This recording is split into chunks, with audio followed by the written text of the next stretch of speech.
Everyone, so today I read V for Vendetta and it was amazing. It's a cautionary tale about what happens in a modern society, mainly Britain, when government goes too far. And what's frightening is that even though it's supposed to be set in a dystopian kind of, well, in our present time era, the fascist regime feels so similar to ours. The type of power that government organizations have reminded me loosely of the NSA, the CIA, the FBI, and their experiments on torture and concentration camps from which V for Vendetta V is ultimately escaped from to become who he is and start his agenda, reminded me so much, obviously, of what happened with Hitler.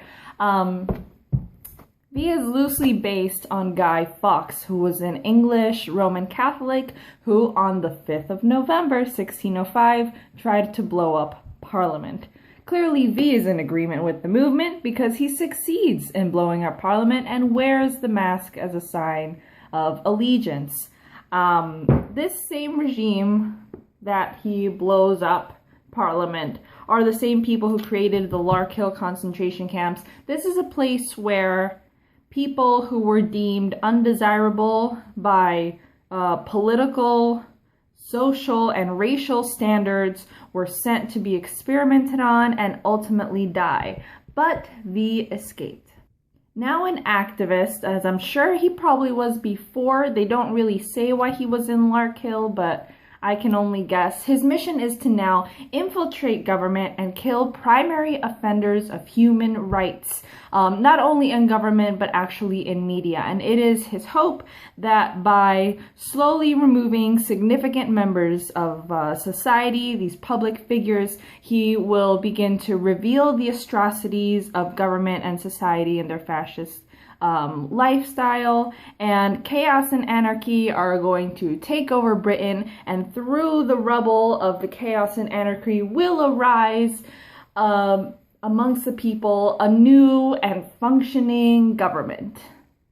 So he's not a complete anarchist, he just believes that the only way to get to the next level is to destroy everything that they've created and gone along with and really honestly just submitted to.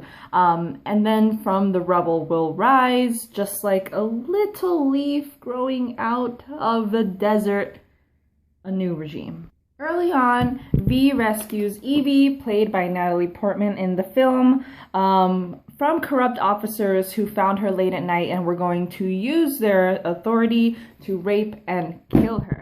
She becomes V's apprentice and takes over his political and social agenda when the time is right, and will eventually become V for Vendetta herself, because he is no longer a man, but he is a purpose. She represents the submissiveness of the people and their ability to go from point A to point B and to rise above the totalitarian regime. Now, wow, this made me cry like a little girl. Honestly, it really did.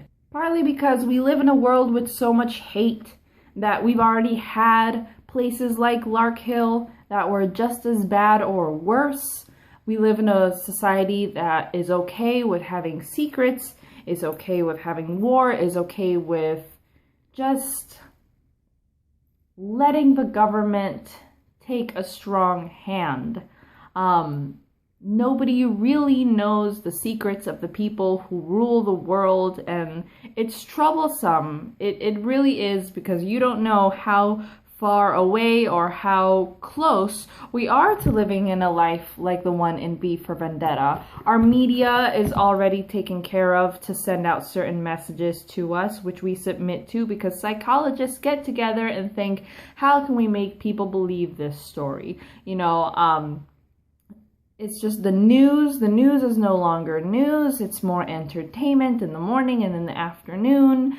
And it's slowly starting to become disfigured, and that frightens me sometimes. It scares me and it worries me and it saddens me. And for all those reasons, I cried reading V for Vendetta, because there are so many atrocities in this world that we just shrug and say, hey, it doesn't affect us, but it really It really does. Just because someone's daughter or son or father, mother, cousin, brother, just because someone else is suffering from hunger or from any sort of political backlash or social backlash or economic dismay, just because they're someone else's family, we automatically think that they matter nothing to us. But if they were your mother, your father, your brother, your sister, your cousin, your aunt, your uncle, then you would not feel the same way. And that's why I loved V, because behind his bravado, behind his just heroic nature, is a human being of flesh and blood who cries for his fellow human beings and does everything for the rest of the people. He could have turned a blind eye, but he risked his life. His entire purpose of being was so that everyone else can discover their purpose of being. And I loved it.